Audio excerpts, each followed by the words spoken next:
Muy buenos días a todos y a todas. Bienvenidos y bienvenidas a la Biblioteca Nacional de España, a esta sala al servicio de cartografía de la Biblioteca Nacional, donde habitualmente se trabaja, con planos, con mapas de gran formato, de pequeño formato,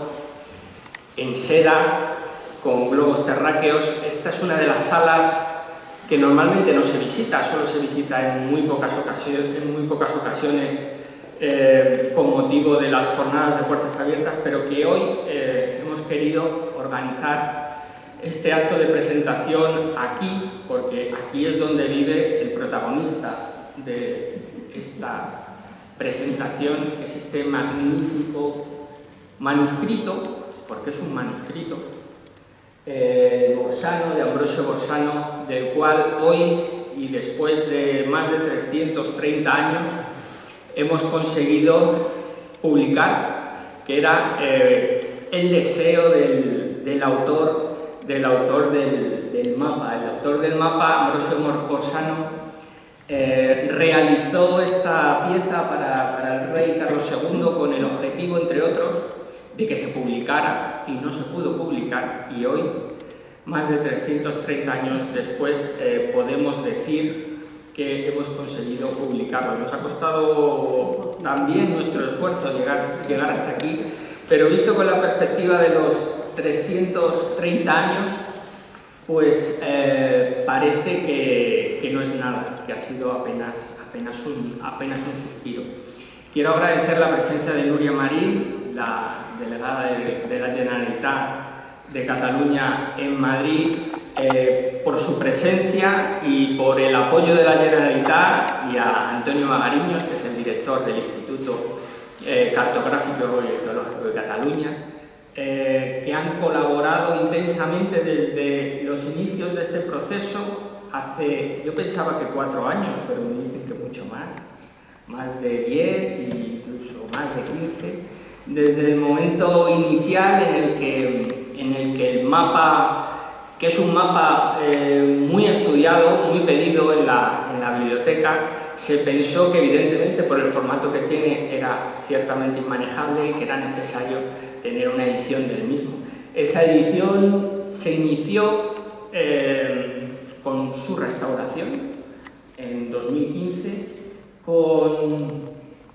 una digitalización muy profesional en la que se hicieron más de 1.300 fotografías de altísima resolución del mapa,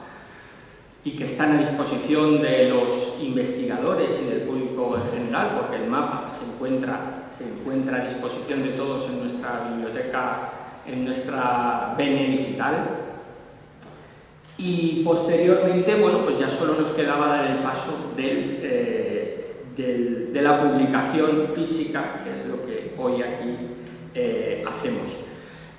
Para ello, además, se promovió que se realizara una serie de estudios introductorios de la propia obra, y varios, no todos, pero varios de los investigadores que en su día realizaron estos estudios previos sobre el autor, sobre el contexto, sobre la época, nos hablarán a continuación. Carlos Sánchez Rubio, Carmen Montaner serán dos de los que participarán. Previamente veremos un vídeo también sobre la realización de este proyecto. Y por mi parte, nada más, darles las gracias a todos por estar aquí, darles las gracias por todo su trabajo a Carmen García Calatayud, nuestra jefa de servicio de cartografía, por su empeño en este proyecto, por su trabajo diario. Gracias a todo el Departamento de Bellas Artes y Cartografía, está por allí su directora del departamento. Gracias a nuestro servicio de publicaciones, que con mucho esmero ha coordinado también esta edición. Y muchas gracias al Instituto de Cartografía de Cataluña por haber querido también sumarse con nosotros a este proyecto, por el magnífico resultado que creo que tenemos encima de la mesa, y que creo que será del interés no solo de los investigadores, sino del público en general. Muchas gracias a todos, y le paso la palabra a Antonio.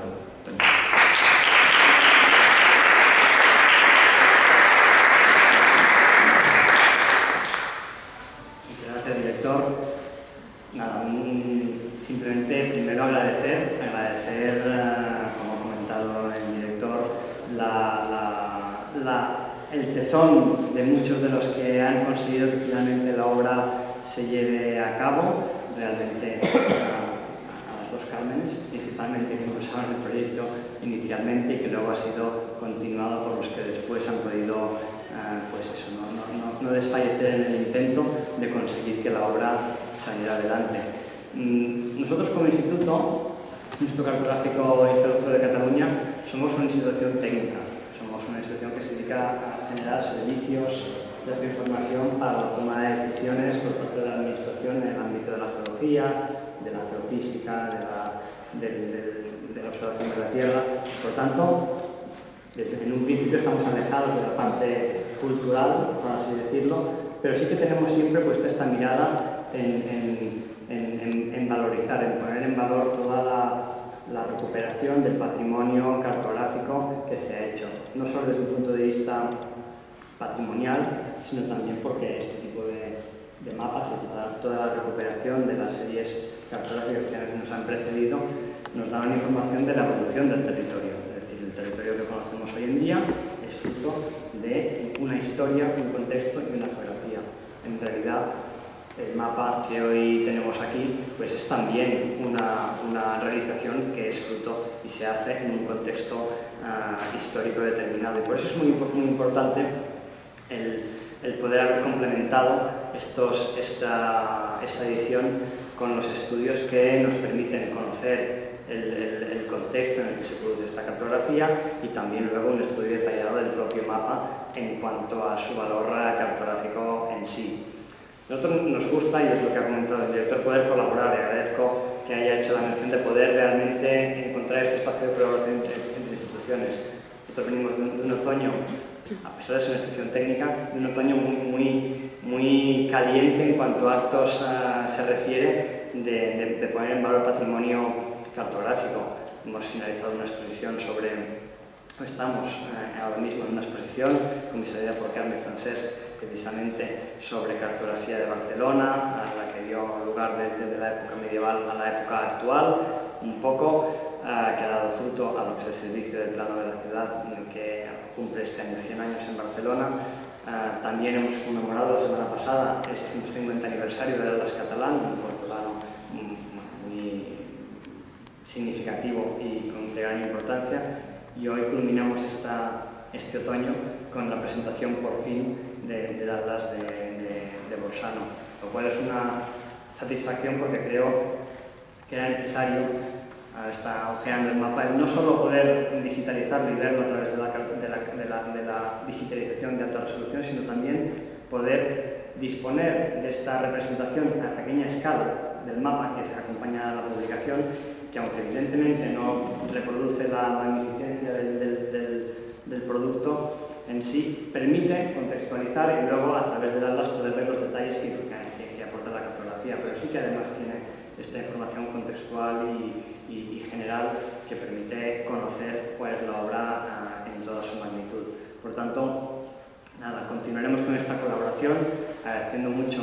la posibilidad que hemos tenido con la Biblioteca Nacional de tirar hacia adelante este proyecto, y tomamos el guante de la invitación a hacer la exposición sobre la cartografía catalana en Barcelona algún día con las obras más significativas. Nos ponemos a pensar cómo hacemos este comisariado y a partir de ahí trabajamos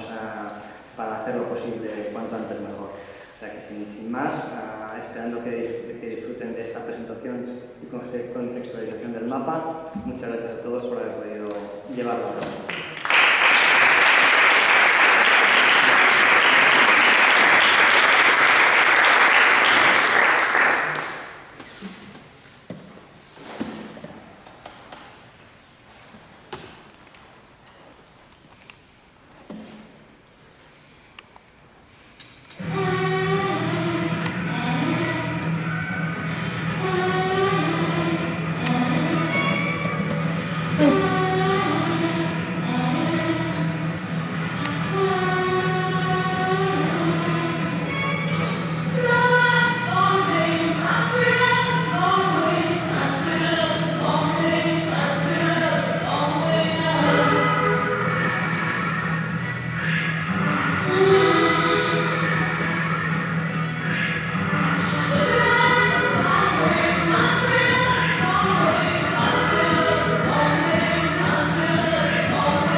Bueno, buenos días. Yo soy Carlos Sánchez Rubio, trabajo ahora en el Archivo Municipal, pero junto con mis compañeras, mi hermana Rocío y Isabel Testón, que son profesoras de la Universidad de Extremadura de Historia, les voy a hablar un poquito de Bolzano. Se pueden preguntar qué hacen un grupito de extremeños hablando del plano de Cataluña, pero sin embargo se sorprenderían de la magnitud, la cantidad y las relaciones que hay entre Extremadura y Cataluña en este campo de la cartografía, sobre todo en el siglo XVII. Hoy vengo a hablar de Bolzano y para mí, para nosotros, Bolzano en realidad es un viejo conocido, un compañero de fatigas que nos ha acompañado a lo largo de los últimos 25 años en todas nuestras investigaciones, aunque ninguna estuviera centrada en él específicamente. Pero hoy llega por fin el momento de dedicarle el tiempo y la obra que merece. Pero ¿quién fue este ingeniero con más de 50 años de experiencia en prácticamente todos los puntos calientes de la península durante la segunda mitad del siglo XVII? ¿De dónde sale este personaje con obras que hoy día se conservan en la Biblioteca Nacional de España, en la Biblioteca Nacional del Perú, en Simancas, en el Archivo Militar de Estocolmo? Bueno, Ambrosio Bolzano, nacido en la década de 1630 en el Milanesado, en el seno de una familia con antecedentes militares, pronto se integró en el ejército de la corona española, por aquellos años en que peleaba con Francia por la supremacía en el norte italiano. Hay que dejar una cosa muy clara. Bolzano nunca estudió en una academia, al contrario de lo que sí sucede con otros colegas como Gaspare Barreta, Jerónimo Rinaldi o el propio Ventura de Tarragona. Es decir, no tuvo una formación reglada como ingeniero, sino que todo lo aprendió a base de experiencia en el campo de batalla, en los escenarios de todos los conflictos en los que participó y en sus primeros años participó en muchas acciones. Los sitios de Cremona, Porcolongones, Casal de Monferrato, Palía, Valencia del Po. En estos primeros años, únicamente como ayudante de ingeniero, bajo las órdenes del propio Gaspare Barreta, el ingeniero mayor del Estado de Milán. Y fue así, con la práctica cotidiana, que aprendió a representar, a defender, a atacar plazas fuertes, a reconocer el terreno que debía fortificar, sustituyendo toda esa formación reglada por una experiencia acumulada incluso más valiosa. Muy probablemente completar su época de formación en la guerra viva, como se la denominaba, le hizo estar muy atento a las circunstancias cambiantes del terreno, a detectar patrones, a anotar, ya fuera mentalmente, las condiciones del terreno, su orografía, sus comunicaciones, lo que sin duda le sería de gran ayuda en toda su labor profesional posterior, incluyendo la confección de su magnífico plano de Cataluña. Terminada la disputa en Italia con la paz de los Pirineos, Bolzano encontraría un nuevo destino ya en la península ibérica, escenario que ya no abandonaría más en su vida. La Raya, como denominamos los habitantes a ambos lados de la zona fronteriza hispano-portuguesa, donde el conflicto entre ambas coronas llevaba enquistado más de 20 años. La primera vez que Bolzano es mencionado en La Raya fue en 1661 entre las tropas llegadas de Milán a Extremadura, e incluso se le describía físicamente como un hombre de buen cuerpo y cabellos rubios. Y si en el norte de Italia fue donde adquirió la destreza en el desempeño profesional, en la zona extremeña pudo sistematizar toda esa labor, trabajando junto al grupo de ingenieros militares, casi todos italianos como él, que coincidió en este territorio durante los años finales de la Guerra de Restauración, o de separación, o de secesión, o simplemente las guerras de Portugal, como se las conoce. Nombres como los de Marco Alessandro de Porro, Lorenzo Pozzi, Jerónimo Rinaldi, Juan Bautista Ruggiero, Esteban Matei, Ventura de Tarragona o el francés Nicolás de Langres, que junto a Borsano, ya ascendido a ingeniero y con el grado de capitán, desarrollaron un método de trabajo común que exportarían después a Cataluña. En esta forma de trabajo, los ingenieros aportaban sus plantas y vistas de las localidades que reconocían por todo el territorio a una especie de caja común, de la que posteriormente cada uno de ellos cogía documentos